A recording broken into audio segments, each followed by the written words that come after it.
Olá, seja bem-vindo à nossa aula de número 5 do livro de Ezequiel. Como eu falei para vocês na última aula, a gente vai entrar agora num aspecto interessante do livro. Óbvio, né? O propósito não era a gente ir cronologicamente, apesar do livro ser muito bem organizado, aqui a gente não fez essa sequência.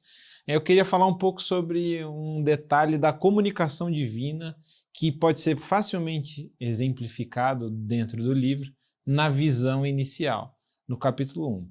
E aqui, igual na aula passada, eu vou fazer de novo um pedido para você, uma sugestão, que você dê um pause na aula e leia lá no texto bíblico essa visão inicial. A visão inicial de Ezequiel vai do capítulo 1 ao capítulo 3, versículo 15. Eu diria até assim: essa é ainda muito mais importante que você faça a leitura do que a anterior, porque a experiência de ler essa visão inicial vai ser singular, e essa mais do que a anterior. Se você não tiver lido essa visão inicial, vai parecer tudo completamente desconexo. Por quê? Porque a visão ela é completamente, e não tem outra palavra, surreal. Tá? Então imagine um quadro surrealista de obra de arte, é essa visão de Ezequiel. A gente tem trono com rodas, a gente tem seres com 4 faces diferentes, a gente tem roda com olhos, coisas completamente fora da realidade, de qualquer realidade, e que, se você não ler, e eu não estou falando que você lendo vai entender o que está acontecendo, porque a visão ela é completamente singular. Mas sem ler, a gente não vai conseguir associar a alguns detalhes que eu quero destacar aqui com vocês.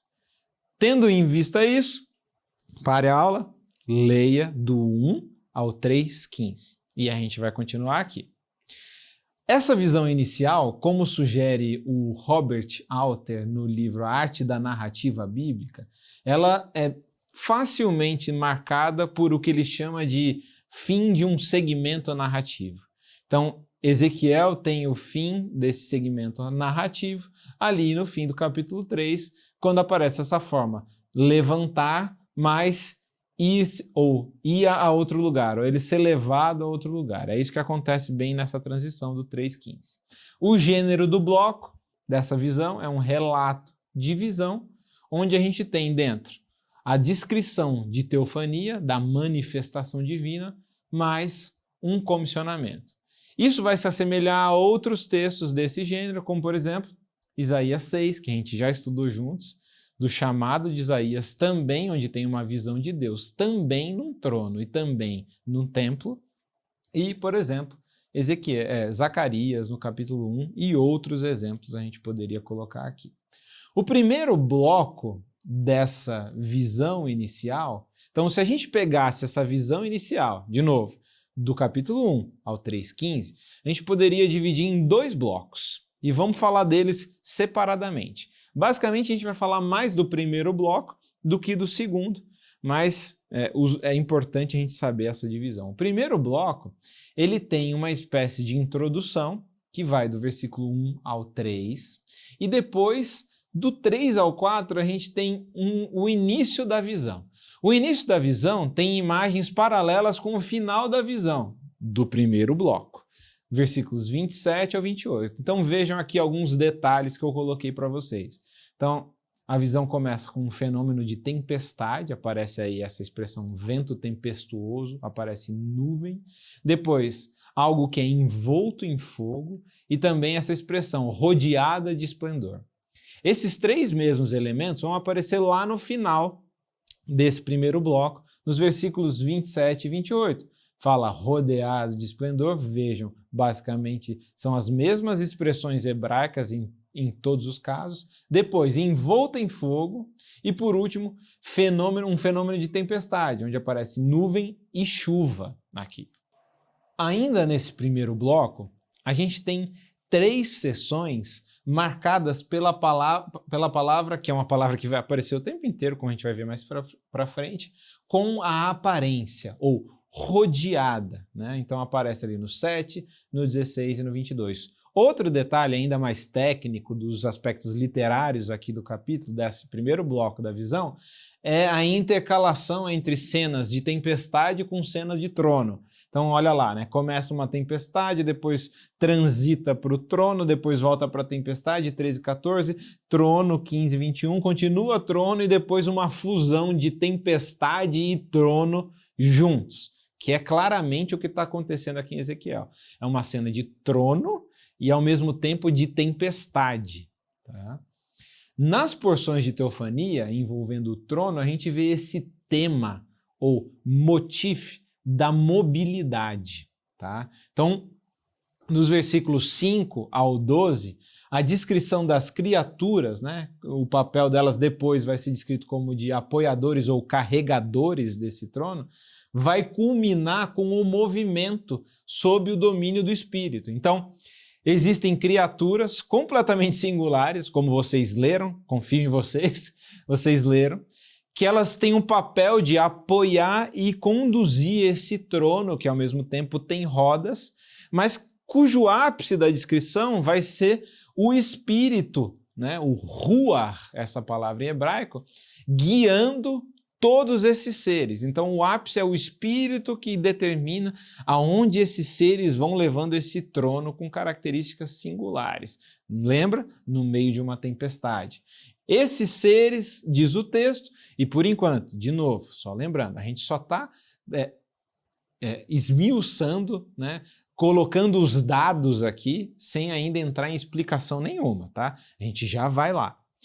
No versículo 5 ao 7, a gente tem seres, descrição humana, e é legal também essa intercalação, tal qual foi o padrão tempestade e trono. A gente tem aqui, ó, forma humana, 4 rostos, 4 asas e pernas. Depois do 8 ao 11, então fala de braços e mãos humanas, daí a descrição de rosto e depois asas, e não tem nada dito sobre perna, mas você vê esse paralelo, do 5 ao 7, 8 ao 11, de humano, rosto, asa, perna, humano, rosto, asa e nada dito sobre perna. E depois algo dito sobre mobilidade.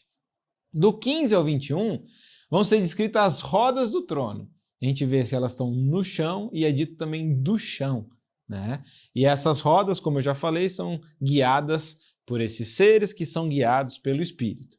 Por fim, ali, do 22 ao 25, a gente vai ver algo sobre o firmamento, ou a mesma palavra para plataforma, uma espécie de plataforma sobre as criaturas, e esses versículos descrevem o som das criaturas movendo as asas, que é um som ensurdecedor. Então, de novo, notem o caráter surreal dessa visão, né?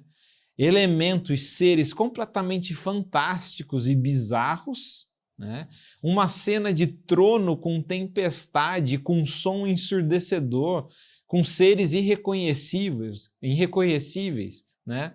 Imagine Ezequiel experimentando tudo aquilo e quão complexo foi para ele entender tudo aquilo. E a partir daqui, né, que a gente vai continuar a discussão. Por quê? Essa visão inicial, não estranhe se você achou difícil, porque ela é difícil. Por vários motivos. Primeiro, morfologia. Essa visão inicial de Ezequiel tem um monte de palavras raras, as famosas também rapax legomenon, aquelas palavras que aparecem só uma vez na Bíblia. Esse capítulo também ele é complexo gramaticalmente, porque nem sempre gênero, número e a questão do infinitivo vai coincidir. Então a gente às vezes a gente aprende, né? Que substantivo deve concordar com adjetivo em gênero e número. Então, aqui nem sempre dá certo, o que confunde muito mais a gente.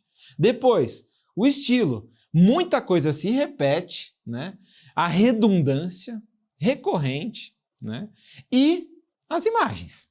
Imagens completamente incomuns a nós. Se eu falo para você, uma pessoa com 4 rostos, é uma imagem comum? Não. É completamente incomum. Não é uma coisa que a gente está acostumado a ver, mesmo que seja na nossa literatura fantástica ocidental. Não é uma coisa que a gente está acostumado.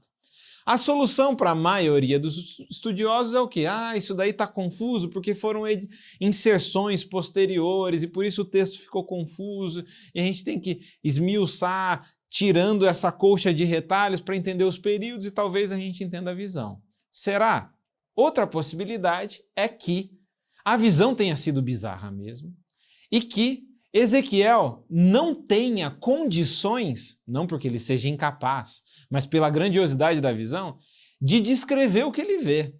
E isso é interessante, porque toda a linguagem dessa visão inicial, ela é feita através da analogia. Olha só, Ezequiel primeiro, ele não está inconsciente, ele está consciente, mas faltam palavras para descrever a visão. Então, ele não tem referenciais para descrever aquilo, porque aquilo é muito singular. Depois, isso é claro porque olha o tanto de vezes que aparecem palavras para falar de analogia ou semelhança. Ó, como, tal coisa era como aquilo. Poxa, eu não tenho, não é um leão, mas é como um leão. Não é um ser humano, é como um ser humano. Tal qual, com a aparência, semelhança, aparência, visão. A descrição, a visão é cheia desses elementos. Além disso, a descrição ela vai ser permeada por expressões conotando brilho, luminosidade. Então você imagina, Ezequiel está vendo um monte de coisa que não tem referencial e além de tudo está com um brilho gigantesco. E ele não consegue colocar em palavras. Olha a dificuldade para o próprio Ezequiel em descrever aquilo que não tem um referencial e com muita luminosidade. Além disso, a visão tem efeito avassalador no profeta. O profeta fica fraco, fica mal depois disso. E quando a visão retorna ao profeta no capítulo 10, olha só, no capítulo 10, lembra que eu falei para vocês que Ezequiel é marcado por 3 blocos de visão onde há a manifestação da glória de Deus associada ao templo. Na segunda sessão, no segundo bloco de visão, que é do 8 ao 11, não sei se vocês lembram que eu falei, Ezequiel tem uma nova visão de templo e com seres, basicamente, se a gente lê, e eu recomendo, leia do 8 ao 11, parece que são os mesmos seres que aparecem lá. Só que essa visão ele tem mais ou menos 13 meses depois da do capítulo 1. E essa do capítulo 10, ela é descrita de uma maneira mais convencional. O que isso parece indicar? Parece indicar que o abstrato para Ezequiel, do capítulo 1, se torna concreto e mais familiar. O que era não familiar, agora fica mais familiar e Ezequiel consegue colocar melhor em palavras aquela experiência avassaladora que ele tem da visão do capítulo 1. Né? Então, a expressão indefinida para criaturas, por exemplo, é substituída por querubins. As rodas são identificadas com um nome específico. O brilho da visão inicial diminui. É como se, peraí, não, agora eu sei o que está acontecendo. Agora eu sei mais ou menos o que esperar. Porque não é algo novo, completamente novo. Essas modificações vão sugerir que as imagens que Ezequiel viu no 1 se firmaram na mente e agora ele é capaz de escrever de maneira mais coerente. E mais outra coisa, a razão para a forma obscura do relato da visão parece envolver também o estado emocional do recipiente. Então, no capítulo 1, a gente tem Ezequiel, né, completamente tomado por essa visão completamente também, né, grandiosa. E essa linguagem complexa, travada, truncada no hebraico e também até no português, e essas imagens truncadas refletem a experiência do profeta nessa primeira visão, avassaladora. Quando a gente vai ver detalhes específicos dela, a gente consegue achar alguns paralelos de motivos, de explicação para aquelas questões. Primeiro, os seres têm 4 rostos. Né? O que esses rostos dizem? Parece que diz o texto, um de leão, um de águia, um de boi e um de humano. Então, se a gente olhar na Bíblia, leão vai ser sinônimo de força, ferocidade, símbolo da realeza, né? Águia, velocidade, visão. O boi é o animal doméstico mais valioso, também símbolo da fertilidade e de divindades. E o humano que é feito à imagem e semelhança de Deus. Mas mais do que isso, o que é singular? O ser tem 4 rostos. O que isso significa? Sendo bem objetivo. Essa representação é uma representação da soberania e universalidade divina. Por quê? São 4 seres, são seres com 4 rostos, eles estão olhando para todos os lados. não tem algum espaço que essas faces não cubram. Então, há uma vigilância sobre tudo, o que exemplifica bem esses seres que estão carregando o trono de Deus. É dito sobre carvão em brasa, asas cobrindo o rosto, isso lembra você a Isaías 6, mobilidade, né? O espírito levando. Lembrando que a descrição de rodas, né? Então, a mobilidade que é feita com essas rodas é também guiada pelo espírito, o vento, né? O vento vai soprando e guiando os querubins e eles vão guiando essas rodas. Diz que eles estão cheios de olhos ao redor. E é a mesma palavra usada para se referir ao brilho, à aparência, né? O que é bem interessante, porque existe um cognato acadiano, inu, que ele vem normalmente acompanhado por esse determinativo, aban, o que denota uma pedra preciosa, ou literalmente seria assim, uma pedra em forma de olho. Essa seria a ideia geral. E essa plataforma final, né? Que vai falar do firmamento.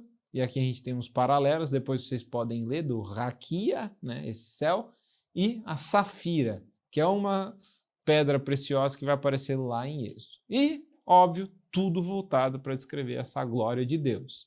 E depois, no segundo bloco, que eu falei para vocês, a questão do comissionamento especificamente. Ok, você deve estar pensando, mas e o resto? Como a gente entender de onde surgem essas imagens? Como essas imagens aparecem assim do nada? E aí é muito importante a gente dar uma olhadinha ao redor de Israel, na iconografia, na representação visual feita no Antigo Oriente Próximo, ao redor de Israel. E é isso que a gente vai ver na nossa próxima aula. A gente vai dar continuidade a esse tópico, falando sobre e mostrando e vendo algumas imagens sobre como as divindades são representadas ao redor e o que isso tem a dizer para a visão do capítulo 1 do livro de Ezequiel. Até a nossa próxima aula. Abraço.